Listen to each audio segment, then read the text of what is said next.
Book 2, Chapter 8 of The War of the Worlds by H.G. Wells. Dead London. After I had parted from the artilleryman, I went down the hill and by the high street across the bridge to Fulham. The red weed was tumultuous at that time and nearly choked the bridge roadway, but its fronds were already whitened in patches by the spreading disease that presently removed it so swiftly. At the corner of the lane that runs to Putney Bridge Station, I found a man lying. He was as black as a sweep with the black dust, alive, but helplessly and speechlessly drunk. I could get nothing from him but curses and furious lunges at my head. I think I should have stayed by him but for the brutal expression of his face. There was black dust along the roadway from the bridge onwards, and it grew thicker in Fulham. The streets were horribly quiet. I got food, sour, hard and mouldy, but quite eatable, in a baker's shop here. Some way towards Walham Green, the streets became clear of powder, and I passed the white terrace of houses on fire. The noise of the burning was an absolute relief. Going on towards Brompton, the streets were quiet again. Here I came once more upon the black powder in the streets and upon dead bodies. I saw altogether about a dozen in the length of the Fulham Road. They had been dead many days, so that I hurried quickly past them. The black powder covered them over and softened their outlines. One or two had been disturbed by dogs. Where there was no black powder, it was curiously like a Sunday in the city, with the closed shops, the houses locked up and the blinds drawn, the desertion and the stillness. In some places plunderers had been at work, but rarely at other than the provision and wine shops. A jeweller's window had been broken open in one place, but apparently the thief had been disturbed, and a number of gold chains and a watch lay scattered on the pavement. I did not trouble to touch them. Farther on was a tattered woman in a heap on a doorstep. The hand that hung over her knee was gashed and bled down her rusty brown dress, and a smashed magnum of champagne formed a pool across the pavement. She seemed asleep, but she was dead. The farther I penetrated into London, the profounder grew the stillness. But it was not so much the stillness of death. It was the stillness of suspense, of expectation. At any time the destruction that had already singed the northwestern borders of the metropolis and had annihilated Ealing and Kilburn might strike among these houses and leave them smoking ruins. It was a city condemned and derelict. In South Kensington the streets were clear of dead and of black powder. It was near South Kensington that I first heard the howling. It crept almost imperceptibly upon my senses. It was a sobbing alternation of two notes. Ooh-la, ooh-la, ooh-la, ooh-la, keeping on perpetually. When I passed streets that ran northward it grew in volume, and houses and buildings seemed to deaden and cut it off again. It came in a full tide down Exhibition Road. I stopped, staring towards Kensington Gardens, wondering at the strange, remote wailing. It was as if that mighty desert of houses had found a voice for its fear and solitude. Ooh-la, ooh-la, ooh-la, ooh-la, wailed that superhuman note, great waves of sound sweeping down the broad sunlit roadway between the tall buildings on each side. I turned northwards, marvelling, towards the iron gates of Hyde Park. I had half a mind to break into the Natural History Museum and find my way up to the summits of the towers in order to see across the park, but I decided to keep to the ground where quick hiding was possible, and so went up on the Exhibition Road. All the large mansions on each side of the road were empty and still, and my footsteps echoed against the sides of the houses. At the top, near the park gate, I came upon a strange sight. A bus overturned, and the skeleton of a horse picked clean. I puzzled over this for a time, and then went on to the bridge over the Serpentine. The voice grew stronger and stronger, though I could see nothing above the housetops on the north side of the park, save a haze of smoke to the northwest. Ooh-la, ooh-la, ooh-la, ooh-la, cried the voice, coming as it seemed to me from the district about Regent's Park. The desolating cry worked upon my mind. The mood that had sustained me passed. The wailing took possession of me. I found I was intensely weary, footsore, and now again hungry and thirsty. It was already past noon. Why was I wandering alone in this city of the dead? Why was I alone when all London was lying in state and in its black shroud? I felt intolerably lonely. My mind ran on old friends that I had forgotten for years. I thought of the poisons in the chemist shops, of the liquors the wine merchants stored. I recalled the two sodden creatures of despair, who, so far as I knew, shared the city with myself. I came into Oxford Street by the Marble Arch, and here again were black powder and several bodies, and an evil, ominous smell from the gratings of the cellars of some of the houses. I grew very thirsty after the heat of my long walk. With infinite trouble I managed to break into a public house and get food and drink. I was weary after eating, and went into the parlour behind the bar and slept on a black horsehair sofa I found there. I awoke to find that dismal howling still in my ears. Ooh-la, ooh-la, ooh-la, ooh-la. It was now dusk, and after I had routed out some biscuits and a cheese in the bar, there was a meat safe, but it contained nothing but maggots.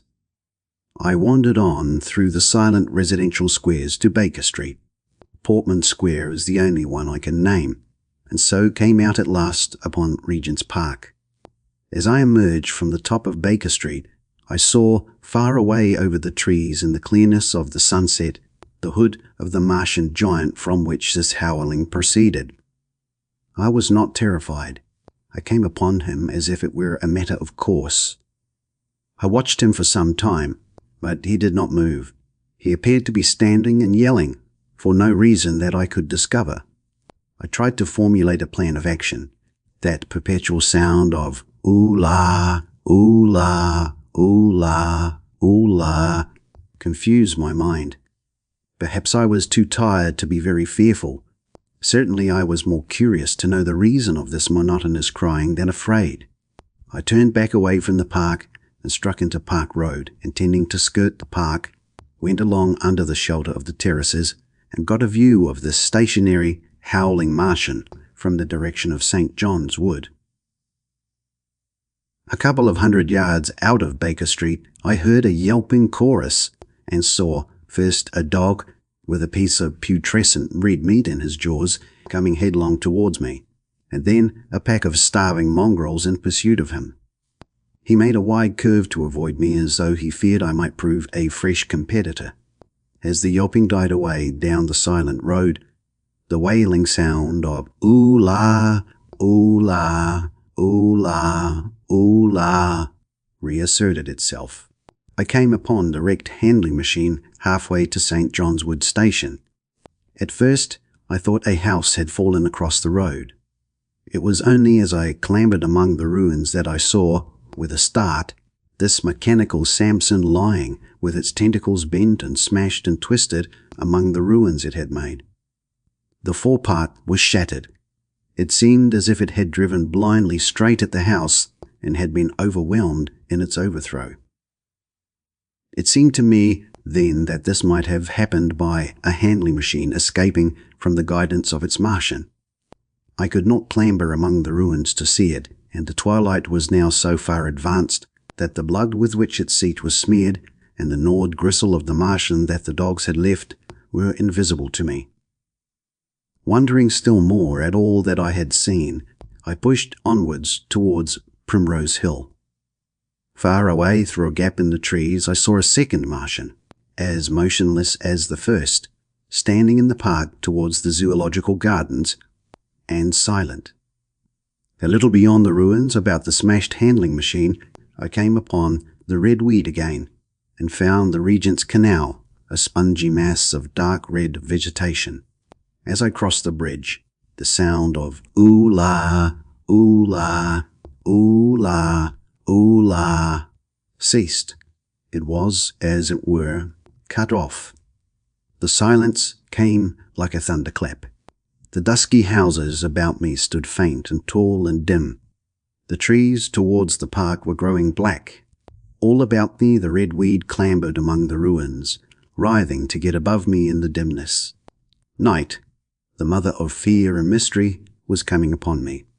But while that voice sounded, the solitude, the desolation, had been endurable, by virtue of it London had still seemed alive, and the sense of life about me had upheld me.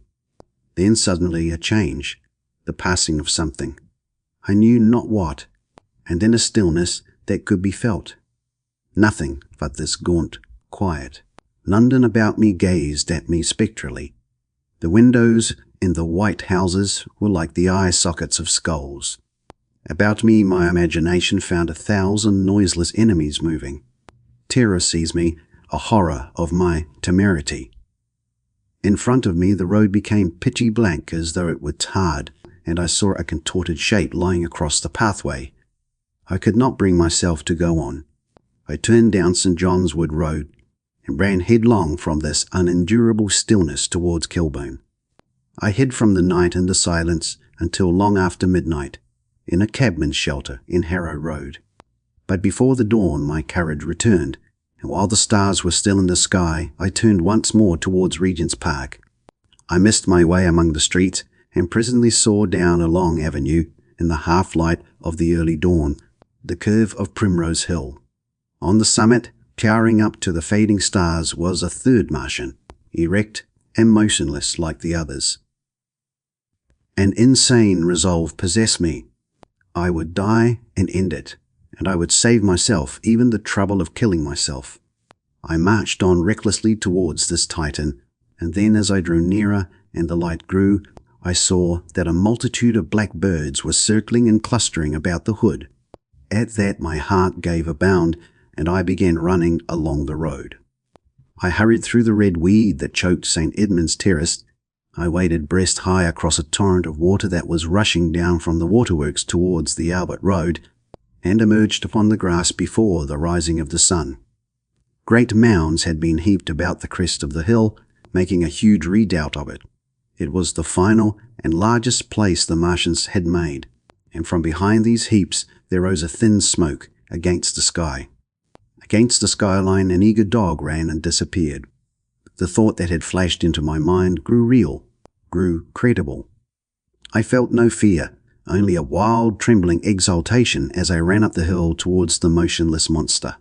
Out of the hood hung lank shreds of brown, at which the hungry birds pecked and tore. In another moment I had scrambled up the earthen rampart and stood upon its crest, and the interior of the redoubt was below me. A mighty space it was, with gigantic machines here and there within it, huge mounds of material and strange shelter places. And scattered about it, some in their overturned war machines, some in the now rigid handling machines, and a dozen of them stark and silent and laid in a row, were the Martians. Dead, slain by the putrefactive and disease bacteria against which their systems were unprepared. Slain as the red weed was being slain. Slain after all man's devices had failed, by the humblest things a God, in his wisdom, had put upon this earth. For so it had come about, as indeed I and many men might have foreseen, had not terror and disaster blinded our minds. These germs of disease have taken toll of humanity since the beginning of things, taken toll of our pre-human ancestors since life began here. But, by virtue of this natural selection of our kind, we have developed resisting power. To no germs do we succumb without a struggle, and to many, those that cause putrefaction and dead matter, for instance, our living frames are altogether immune.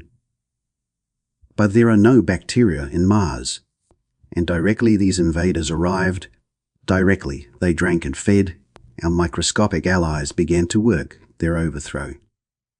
Already when I watched them, they were irrevocably doomed, dying and rotting even as they went to and fro. It was inevitable. By the toll of 1 billion deaths, man has bought his birthright of the earth, and it is his against all comers. It would still be his, were the Martians 10 times as mighty as they are, for neither do men live nor die in vain.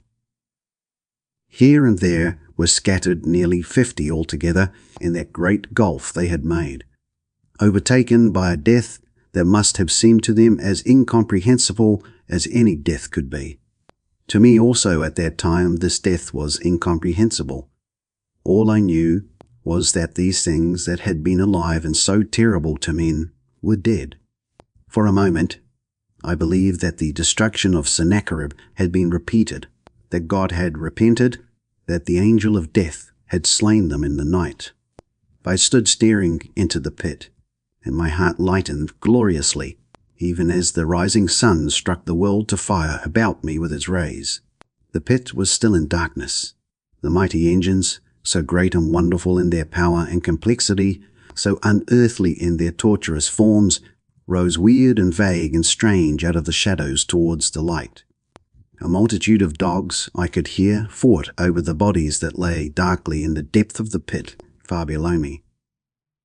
Across the pit, on its farther lip, flat and vast and strange, lay the great flying machine, with which they had been experimenting upon our denser atmosphere when decay and death arrested them. Death had come not a day too soon. At the sound of a cawing overhead, I looked up at the huge fighting machine that would fight no more, forever, at the tattered red shreds of flesh that dripped down upon the overturned seats on the summit of Primrose Hill. I turned and looked down the slope of the hill to where, enhaloed now in birds, stood those other two Martians that I had seen overnight, just as death had overtaken them. The one had died even as it had been crying to its companions. Perhaps it was the last to die, and his voice had gone on perpetually until the force of its machinery was exhausted. They glittered now, harmless tripod towers of shining metal, in the brightness of the rising sun. All about the pit, and saved as by a miracle from everlasting destruction, stretched the great mother of cities. Those who have only seen London veiled in her sombre robes of smoke can scarcely imagine the naked clearness and beauty of the silent wilderness of houses. Eastward, over the blackened ruins of the Albert Terrace and the splintered spire of the church, the sun blazed dazzling in a clear sky, and here and there some facet in the great wilderness of roofs caught the light and glared with a white intensity. Northward were Kilburn and Hampstead, blue and crowded with houses. Westward the great city was dimmed, and southward, beyond the Martians, the green waves of Regent Park, the Langham Hotel, the dome of the Albert Hall, the Imperial Institute, and the giant mansions of the Brompton Road came out clear and little in the sunrise, the jagged ruins of Westminster rising hazily beyond. Far away and blue were the Surrey Hills, and the towers of the Crystal Palace glittered like two silver rods. The dome of St. Paul's was dark against the sunrise, and injured, I saw for the first time, by a huge gaping cavity on its western side.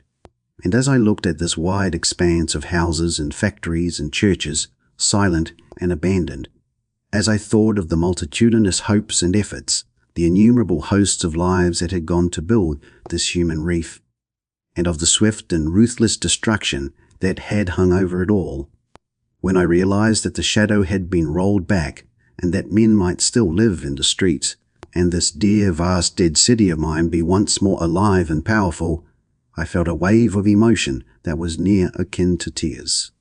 The torment was over. Even that day the healing would begin. The survivors of the people scattered over the country, leaderless, lawless, foodless, like sheep without a shepherd, the thousands who had fled by sea would begin to return. The pulse of life, growing stronger and stronger, would beat again in the empty streets and pour across the vacant squares. Whatever destruction was done, the hand of the destroyer was stayed. All the gaunt wrecks, the blackened skeletons of houses that stared so dismally at the sunbit grass of the hill, would presently be echoing with the hammers of the restorers and ringing with the tapping of their trowels. At the thought, I extended my hands towards the sky and began thanking God. In a year, thought I, in a year. With overwhelming force, came the thought of myself, of my wife, and the old life of hope and tender helpfulness that had ceased forever. End of Book 2, Chapter 8. Recording by Cliff Stone of Sydney, Australia. Book 2, Chapter 9 of The War of the Worlds by H.G. Wells. Wreckage. And now comes the strangest thing in my story. Yet perhaps it is not altogether strange. I remember clearly and coldly and vividly all that I did that day until the time that I stood weeping and praising God upon the summit of Primrose Hill, and then I forget. Of the next 3 days I know nothing. I have learned since that so far from my being the first discoverer of the Martian overthrow, several such wanderers as myself had already discovered this on the previous night. One man, the first, had gone to St. Marty's-le-Grand, and while I sheltered in the cabman's hut, had contrived to telegraph to Paris. Thence the joyful news had flashed all over the world. 1,000 cities, chilled by ghastly apprehensions, suddenly flashed into frantic illuminations. They knew of it in Dublin, Edinburgh, Manchester, Birmingham, at the time when I stood upon the verge of the pit. Already men, weeping with joy, as I have heard, shouting and staying their work to shake hands and shout, were making up trains, even as near as Crewe, to descend upon London. The church bells that had ceased the fortnight since suddenly caught the news until all England was bell-ringing. Men on cycles, lean-faced, unkempt, scorched along every country lane, shouting of unhoped deliverance, shouting to gaunt, staring figures of despair. And for the food, across the Channel, across the Irish Sea, across the Atlantic, corn, bread and meat were tearing to our relief. All the shipping in the world seemed going Londonward in those days.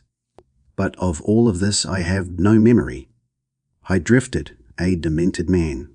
I found myself in a house of kindly people, who had found me on the 3rd day wandering, weeping and raving through the streets of St. John's Wood. They have told me since that I was singing some insane doggerel about the last man left alive. Hurrah! The last man left alive. Troubled as they were with their own affairs, these people, whose name, much as I would like to express my gratitude to them, I may not even give here, nevertheless cumbered themselves with me, sheltered me, and protected me from myself. Apparently they had learned something of my story from me during the days of my lapse. Very gently, when my mind was assured again, did they break to me what they had learned of the fate of Leatherhead. 2 days after I was in prison, it had been destroyed, with every soul in it, by a Martian. He had swept it out of existence, as it seemed, without any provocation, as a boy might crush an anthill, in the mere wantonness of power. I was a lonely man, and they were very kind to me. I was a lonely man and a sad one, and they bore with me.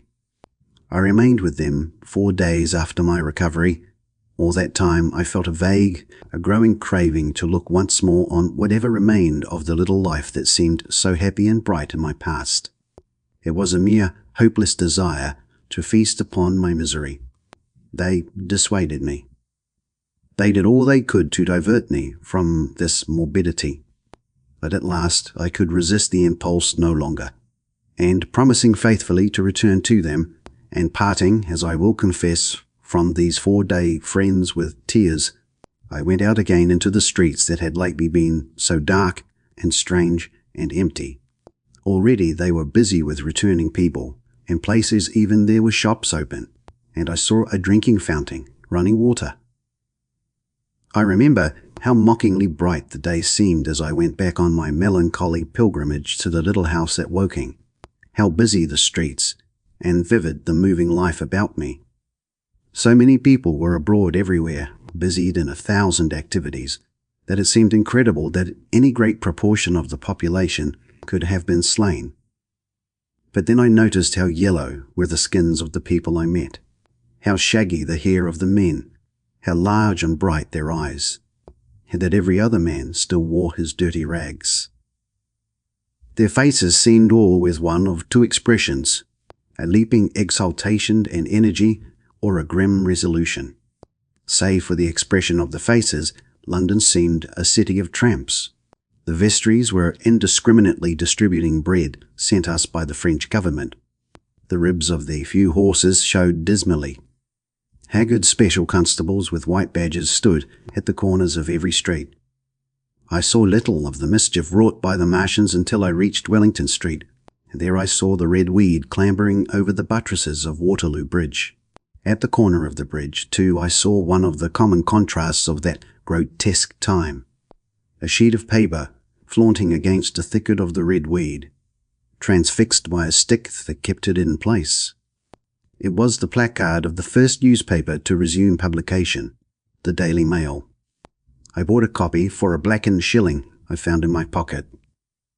Most of it was in blank, but the solitary compositor who did the thing had amused himself by making a grotesque scheme of advertisement stereo on the back page. The matter he printed was emotional. The news organization had not as yet found its way back. I learned nothing fresh except that already in 1 week the examination of the Martian mechanisms had yielded astonishing results. Among other things, the article assured me what I did not believe at the time, that the secret of flying was discovered. At Waterloo I found the free trains that were taking people to their homes. The first rush was already over. There were few people in the train, and I was in no mood for casual conversation. I got a compartment to myself and sat with folded arms looking greyly at the sunlit devastation that flowed past the windows. And just outside the terminus the train jolted over temporary rails, and on either side of the railway the houses were blackened ruins. To Clapham Junction, the face of London was grimy with powder of the black smoke, in spite of 2 days of thunderstorms and rain. And at Clapham Junction the line had been wrecked again. There were hundreds of out-of-work clerks and shopmen working side by side with the customary navvies, and we were jolted over a hasty relaying. All down the line from there, the aspect of the country was gaunt and unfamiliar. Wimbledon particularly had suffered. Walton, by virtue of its unburned pinewood, seemed the least hurt of any place along the line. The Wandle, the Mole, every little stream was a heaped mass of red weed, in appearance between butcher's meat and pickled cabbage. The Surrey pine woods were too dry, however, for the festoons of the red climber. Beyond Wimbledon, within sight of the line, in certain nursery grounds, were the heaped masses of earth about the 6th cylinder. A number of people were standing about it, and some sappers were busy in the midst of it. Over it flaunted a Union Jack, flapping cheerfully in the morning breeze. The nursery grounds were everywhere crimson with the weed, a wide expanse of livid colour, cut with purple shadows, and very painful to the eye. One's gaze went with infinite relief from the scorched greys and sullen reds of the foreground to the blue-green softness of the eastward hills. The line on the London side of Woking Station was still undergoing repair, so I descended at Byfleet Station and took the road to Maybury, past the place where I and the artilleryman had talked to the hussars, and on by the spot where the Martian had appeared to me in the thunderstorm. Here, moved by curiosity, I turned aside to find, among a tangle of red fronds, the warped and broken dog-cart with the whitened bones of the horse scattered and gnawed. For a time I stood regarding these vestiges. Then I returned through the pinewood, neck-high with red weed here and there, to find the landlord of the spotted dog had already found burial, and so came home past the College Arms. A man standing at an open cottage door greeted me by name as I passed. I looked at my house with a quick flash of hope that faded immediately.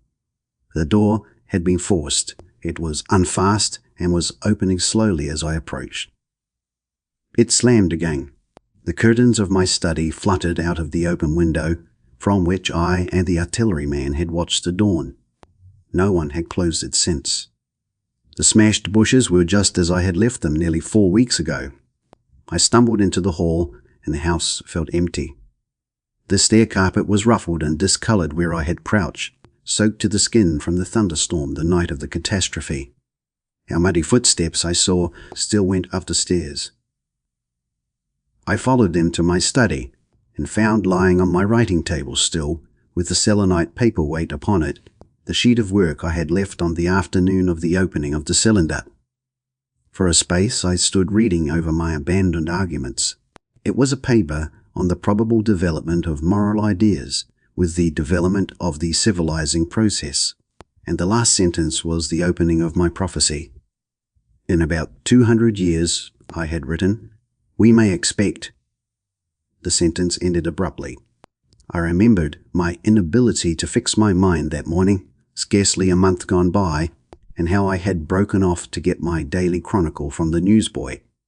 I remembered how I went down to the garden gate as he came along, and how I had listened to his odd story of men from Mars.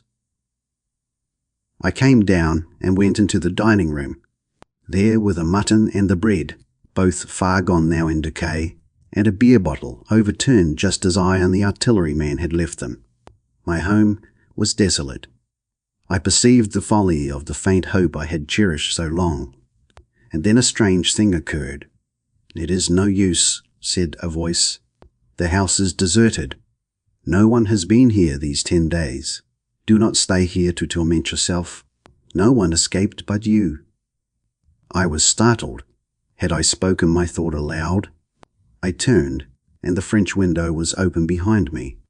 I made a step to it and stood looking out. And there, amazed and afraid, even as I stood amazed and afraid, were my cousin and my wife. My wife, white and tearless. She gave a faint cry. I came, she said. I knew. She put her hand to her throat, swayed. I made a step forward and caught her in my arms. End of Book 2, Chapter 9. Recording by Cliffstone of Sydney, Australia. Book 2, Chapter 10 of The War of the Worlds by H.G. Wells. The Epilogue. I cannot but regret, now that I am concluding my story, how little I am able to contribute to the discussion of the many debatable questions which are still unsettled. In one respect I shall certainly provoke criticism. My particular province is speculative philosophy. My knowledge of comparative physiology is confined to a book or two, but it seems to me that Carver's suggestions as to the reason of the rapid death of the Martians is so probable as to be regarded almost as a proven conclusion. I have assumed that in the body of my narrative. At any rate, in all the bodies of the Martians that were examined after the war, no bacteria except those already known as terrestrial species were found. That they did not bury any of their dead, and the reckless slaughter they perpetrated, point also to an entire ignorance of the putrefactive process. But probable as this seems, it is by no means a proven conclusion. Neither is the composition of the black smoke known, which the Martian used with such deadly effect, and the generator of the heat ray remains a puzzle. The terrible disasters at the Ealing and South Kensington laboratories have disinclined analysts for further investigations upon the latter. Spectrum analysis of the black powder points unmistakably to the presence of an unknown element with a brilliant group of 3 lines in the green, and it is possible that it combines with argon to form a compound which acts at once with deadly effect upon some constituent in the blood. But such unproven speculations will scarcely be of interest to the general reader to whom this story is addressed. None of the brown scum that drifted down the Thames after the destruction of Shepparton was examined at the time, and now none is forthcoming. The results of an anatomical examination of the Martians, so far as the prowling dogs had left such an examination possible, I have already given. But everyone is familiar with the magnificent and almost complete specimen in spirits at the Natural History Museum, and the countless drawings that have been made from it, and beyond that, the interest of their physiology and structure is purely scientific. A question of graver and universal interest is the possibility of another attack from the Martians. I do not think that nearly enough attention is being given to this aspect of the matter.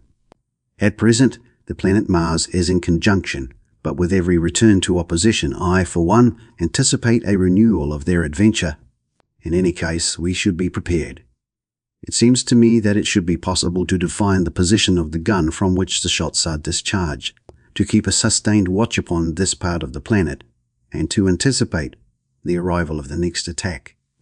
In that case, the cylinder might be destroyed with dynamite or artillery before it was sufficiently cool for the Martians to emerge, or they might be butchered by means of guns so soon as the screw opened. It seems to me that they have lost a vast advantage in the failure of their first surprise. Possibly they see it in the same light. Lessing has advanced excellent reasons for supposing that the Martians have actually succeeded in effecting a landing on the planet Venus. 7 months ago now, Venus and Mars were in alignment with the Sun. That is to say, Mars was in opposition from the point of view of an observer on Venus. Subsequently, a peculiar luminous and sinuous marking appeared on the unillumined half of the inner planet, and almost simultaneously, a faint dark mark of a similar sinuous character was detected upon a photograph of the Martian disk. One needs to see the drawings of these appearances in order to appreciate fully their remarkable resemblance and character. At any rate, whether we expect another invasion or not, our views of the human future must be greatly modified by these events. We have learned now that we cannot regard this planet as being fenced in and a secure abiding place for man. We can never anticipate the unseen good or evil that may come upon us suddenly out of space. It may be that in the larger design of the universe, this invasion from Mars is not without its ultimate benefit for men. It has robbed us of that serene confidence in the future, which is the most fruitful source of decadence. The gifts to human science it has brought are enormous, and it has done much to promote the conception of the common weal of mankind. It may be that across the immensity of space, the Martians have watched the fate of these pioneers of theirs and learned their lesson, and that on the planet Venus they have found a securer settlement. Be that as it may, for many years yet there will certainly be no relaxation of the eager scrutiny of the Martian disk, and those fiery darts of the sky, the shooting stars, will bring with them as they fall an unavoidable apprehension to all the sons of men. The broadening of men's views that has resulted can scarcely be exaggerated. Before the cylinder fell, there was a general persuasion that through all the deep of space, no life existed beyond the petty surface of our minute sphere. Now we see further. If the Martians can reach Venus, there is no reason to suppose that the thing is impossible for men.